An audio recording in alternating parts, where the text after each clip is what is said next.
Alangkah indah orang bersedekah, dekat dengan Allah, dekat dengan surga, takkan berkurang. Sedekah subuh.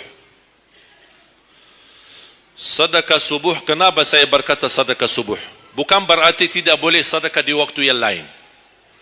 Semua sedekah boleh di setiap waktu dan setiap saat, hari Jumat maupun selain hari Jumat. Tapi sedekah subuh itu termasuk sedekah yang terbaik. Kenapa? Bukan kata saya, tapi kata Rasulullah sallallahu alaihi wasallam. Setiap waktu subuh Allah turunkan malaikat, tugasnya mendoakan orang yang bersedekah subuh hari. Allahumma a'ti munfiqan khalafa. Ya Allah, ganti yang lebih baik bagi orang yang infak di subuh hari. Ibu-ibu lagi halangan tidak salat, sebelum beraktivitas isi sedekah subuh. Anda tidak usah susah-susah mencari anak yatim dan orang miskin di subuh hari. Mulai hari ini masing-masing bikin kotak amal atau botol atau kaling, simpan di rumah. Setiap habis salat subuh sebelum beraktivitas isi sedekahnya. Apalagi kalau sedekah itu disertai doa. Begitu Anda sedekah, sebutkan hajatmu. Ya Allah, dengan berkah sedekah ini, ya Allah, saya ingin nikah.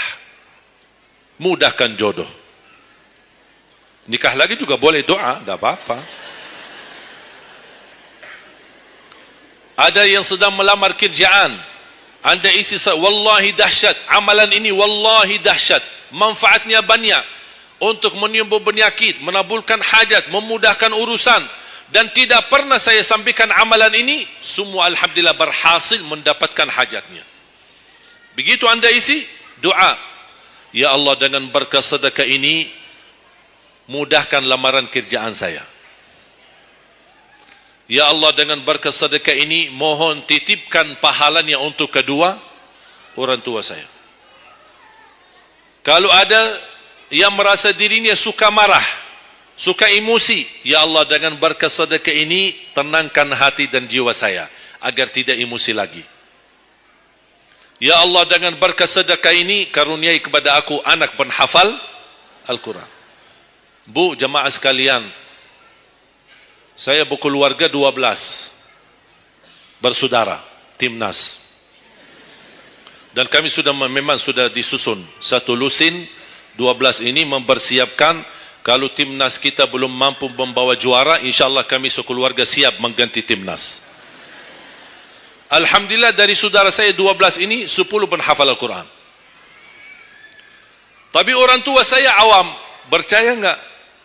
Orang tua saya bukan ulama, bukan kiai, bukan ustaz. Ayah saya belajar kelas 3 SD. Ibu saya tidak pernah masuk sekolah sama sekali. Sampai usia 40 tahun masih buta huruf, tidak bisa baca Quran. Tapi Allah berikan karunia keturunan penghafal Al-Quran. Berkat apa? Salat mereka dan sedekah mereka, termasuk doa. Itu berjuangan mereka. Alhamdulillah, sekarang ayah saya, ibu saya penghafal Al-Quran, yang jadi gurunya anaknya sendiri. Sekarang di Indonesia saya bawa 5 adik saya dan ditugaskan menjadi imam tarawih. Saya bawa mereka pindah dari Arab kemari. Ada 5. Yang perempuan sudah dinikahkan sama orang Indonesia, orang Jakarta. Dan saya dorong adik saya yang perempuan untuk menghafalkan suaminya biar jadi penghafal Quran. Yang 4 laki-laki, ada yang 2 bawa istrinya masing-masing dari Arab, yang 2 lagi saya nikahkan di Indonesia sama orang Indonesia. Ada 1 sama orang Sunda, 1 sama orang Lombok. Jangan khawatir Bu, masih ada lagi. Bahkan saya dorong adik-adik saya semua wajib nikah 4. Masing-masing 4 istri. Kenapa?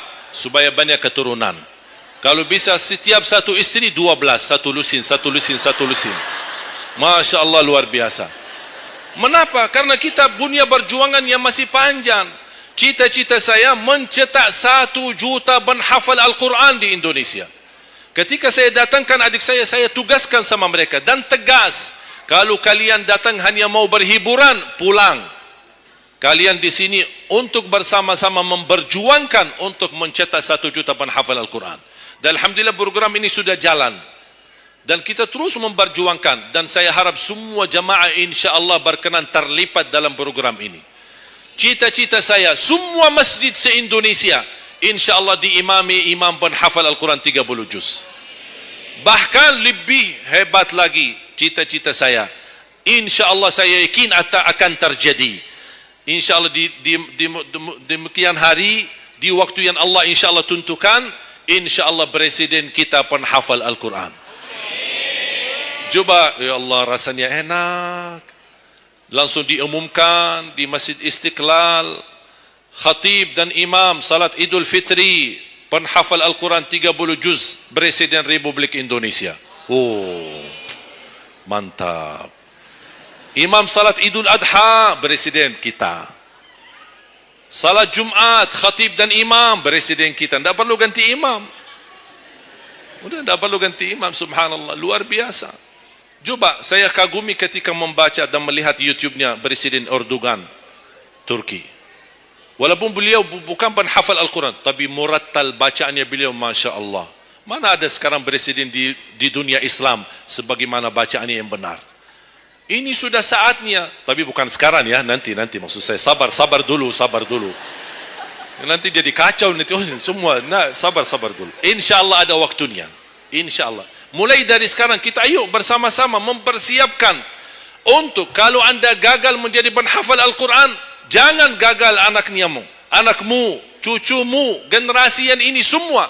Kita melihat, saya bangga. Kenapa saya semangat untuk mencetak 1 juta penghafal Al-Quran? Itu berkatnya acara Hafiz Indonesia. Nonton kan acara Hafiz Indonesia? Nangis ya? Habis tisu kan? Tahu enggak salah satu karunia Allah untuk Indonesia? Ada teman saya berusaha punya TV di Arab. Beliau ingin membuka dan membuat acara Hafiz Indonesia versi Arab, tapi gagal. Kenapa? Karena tidak menemukan jumlah yang banyak penghafal Al-Quran di bawah usia 10 tahun. Hanya Indonesia saja. Malaysia kalah, Indonesia saja. Di bawah 10 tahun. Dan sayang sekali memang anda yang nonton acara Hafiz Indonesia, anda nonton acara yang sudah jadi. Tapi anda belum tahu apa yang kami berjuangkan di belakang layar. Sebelum acara Hafiz Indonesia, 4 bulan bekerja keras. Sambil tim turun ke lapangan, ke desa-desa, kampung-kampung, ke pulau-pulau untuk menumbulkan dan mendatangkan, menghadirkan para penghafal Al-Quran. Ketika dibawa di Jakarta, 2 bulan berturut-turut kami didik mereka. Yang awalnya pemalu, awalnya ada yang mohon maaf, kencing di celananya sendiri. Saking tidak berani, takut. Alhamdulillah sekarang menjadi mereka pemberani. Bahkan mereka berlumba-lumba azan subuh. Mereka berlumba-lumba membangunkan sesama saudaranya. Sama-sama tertib, makan. Kita menghadirkan doktor kesehatan, kita menghadirkan doktor psikologi jiwa untuk menjaga perasaan mereka selama 2 bulan. Didampingi kadang-kadang ibu mereka, didampingi kadang-kadang ayah-ayah mereka. Dan semua rata-rata sepakat orang tua mereka, tidak pernah kami merasakan bangga memiliki anak sebagaimana kami melihat perjuangannya di Hafiz Indonesia.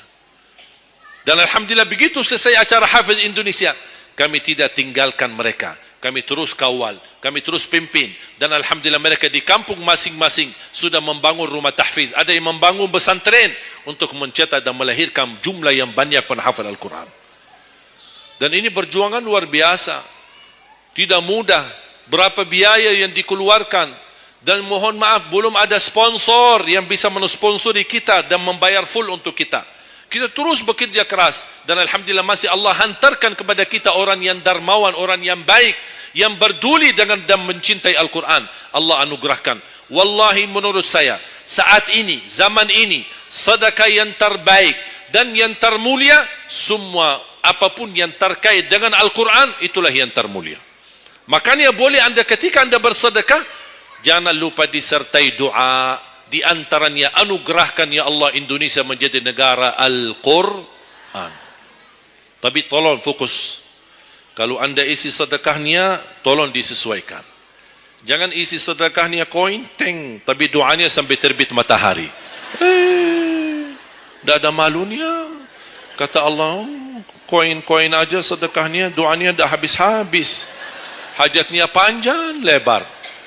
Malu kita sama. Bukan Allah tidak bisa. Allah maha bisa menabulkan hajat. Tapi kita malu sama Allah. Kok cuma bikin teng, ya Allah, ya Allah, ya Allah, panjang. Fokus. Kalau usulan saya, satu sedekah, satu hajat. Satu sedekah, satu hajat. Dan insyaAllah akan anda melihat manfaatnya. Mudah-mudahan semua yang hadir, insyaAllah menjadi keluarga besar 1 juta penghafal Al-Quran. 1 juta mencetak penghafal Al-Quran. 1 juta keluarga Al-Quran yang insyaAllah akan membangun generasi baru yang membawa Indonesia menjadi baldatun tayyibatun wa rabbun ghafur, dan di masa yang akan datang insyaAllah Indonesia menjadi lebih baik. Amin ya rabbal alamin. Barakallahu fikum. Terima kasih, semoga bermanfaat. Kurang lebihnya mohon maaf.